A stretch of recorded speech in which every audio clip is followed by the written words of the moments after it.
Hey everybody, welcome back. This is Gordon, and I have been long overdue, super busy, and as much as I love doing the videos, it does take a lot of time, and so no apologies. I'm just going to tell you I'm behind, and my buddy Mark was pushing me for a video, and he said unboxing videos are just as fun, so here we go. This is a package that just came in. I did post a picture of it. I opened one of the elements, or one of the items in here, but I'm expecting this, and it's come a long ways. It's within the U.S., but one of the things I always do is just make sure that the package got here safely before I even jump into it. So as I'm getting ready to launch into this one, I opened the box up and I couldn't help but smile. This is an amazing package job.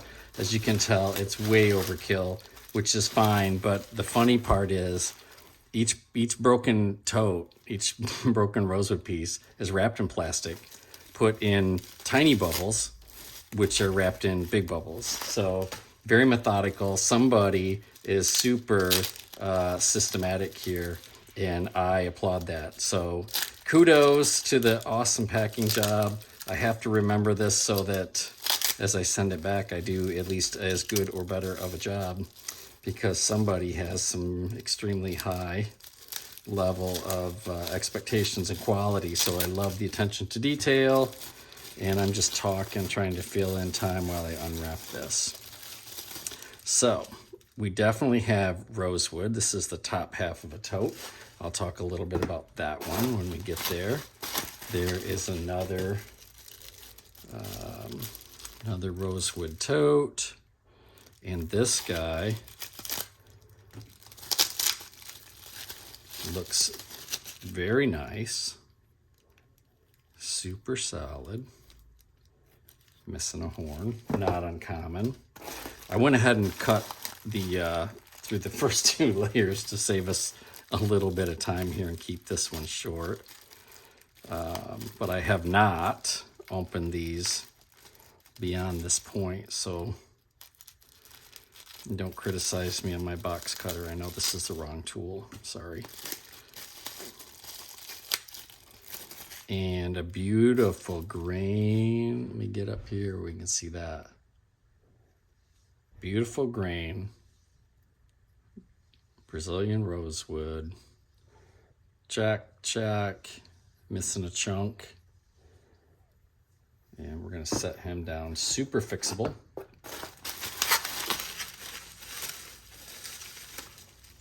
This is the one that I had started to unpack that was in my initial photo.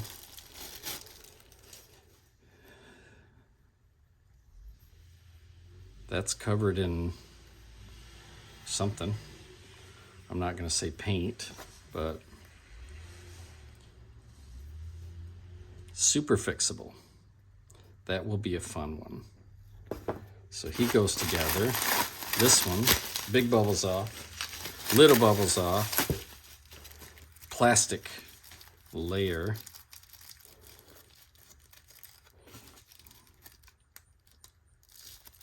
And let's see what we get here. Another rosewood knob, of course.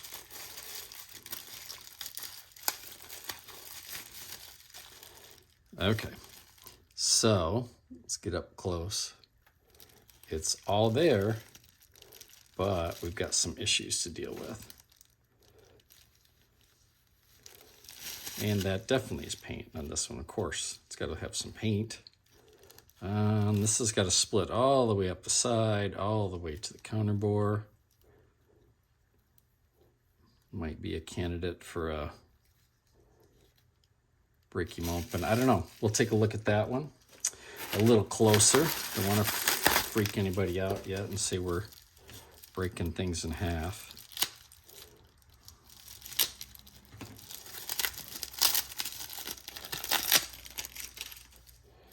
And I'm going to put my thumb on this and kind of mess with you a little bit. It looks wonderful. Nah, it doesn't. So this one was broken, and somebody re-glued it. Big gap. Beautiful black line. It's got some wonderful tones. A pretty good job, honestly. If my customer did this. I'm going to give him credit for that. That's a great matchup. It's all there. It's just highly visible, and I always try to make those go away. So what else do we have going on here? This will be interesting, but you see there's some major checking going on. So the structural integrity of this guy all the way through may have some issues. How do we deal with that? There's a couple ways to deal with this. If this is going to be a user and we want it to look as beautiful as it did when it was new, but it's a user, I will separate this break. We'll put maybe some carbon fiber inserts in here. We'll leave those checks. I'm not going to mess with those, but we'll try and keep that original patina and keep the original appearance, and but hide some structural components inside. So there's our unboxing. What did we have? 3 totes and 2 knobs. This guy I just talked about, of course. Let's come back to this one. High knob with 1, 2, 3, 4 major breaks, 5 major cracks around the base, 1 split that runs, 1 split that runs all the way up. So we will have to play with this. What I do is I use a cone, and then I press it onto the cone and try and open these up and see if we can clean them out. I'd like to leave it together as much as I can, but I also am super turned off by whatever's packed in here, right? There's going to be debris, there's going to be other stuff in there. And then also, if I get really close here, we've got a lot of fragments going on in here. So even if we just squirted epoxy in here and squeezed it, the likelihood that we're going to get saturated all around here and then really get a good bond is low. So we'll take a different look at this one. So this is probably worthy of a video all by itself. So there's a good knob, but really a lot of great potential there. This one is my favorite knob in the box of the 2. And I see a crack here. I see a crack here. The classic chip off the front and a split that runs along beside it. There's a little fracture right in here. And again, we'll put them on a cone and see what we open up on the bottom.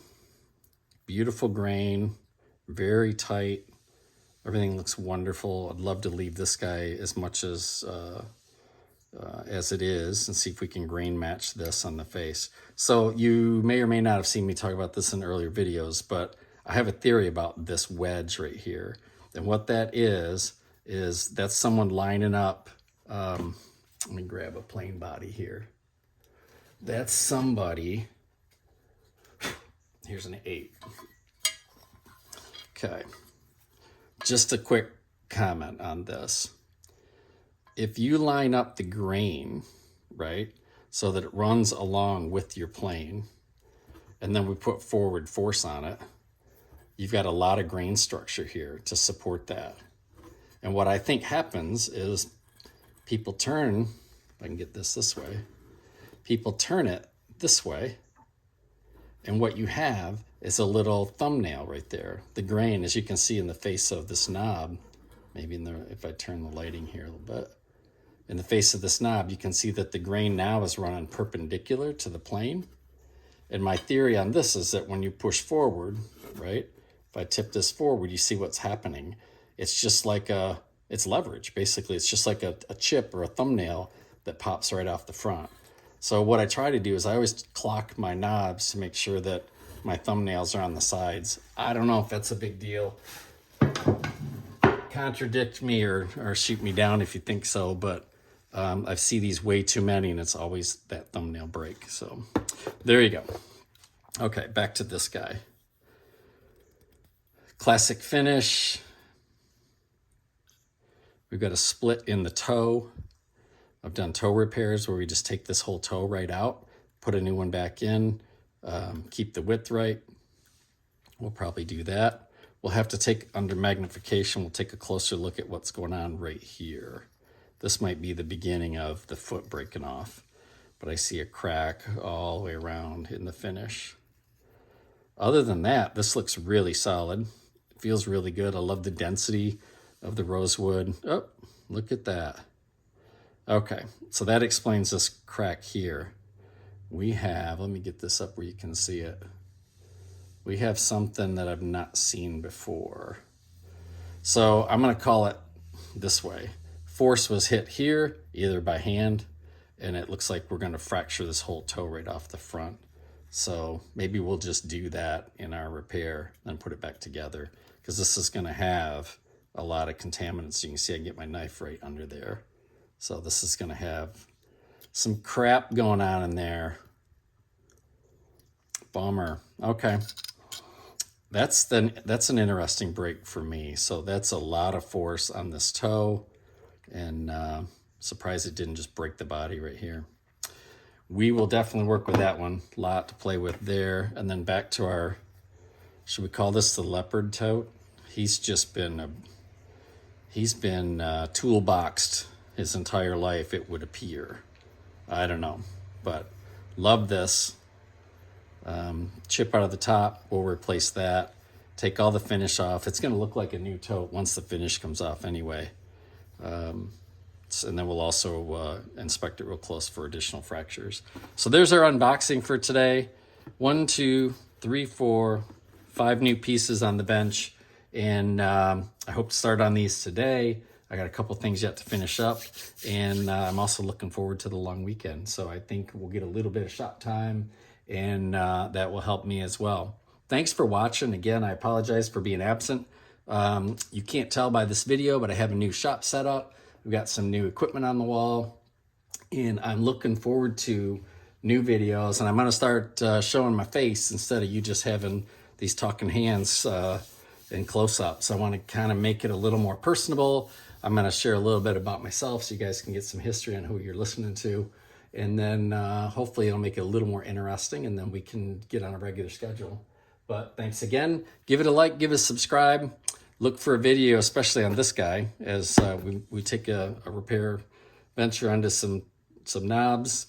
And I'm going to stop talking now. Thanks, guys. See ya. Bye-bye.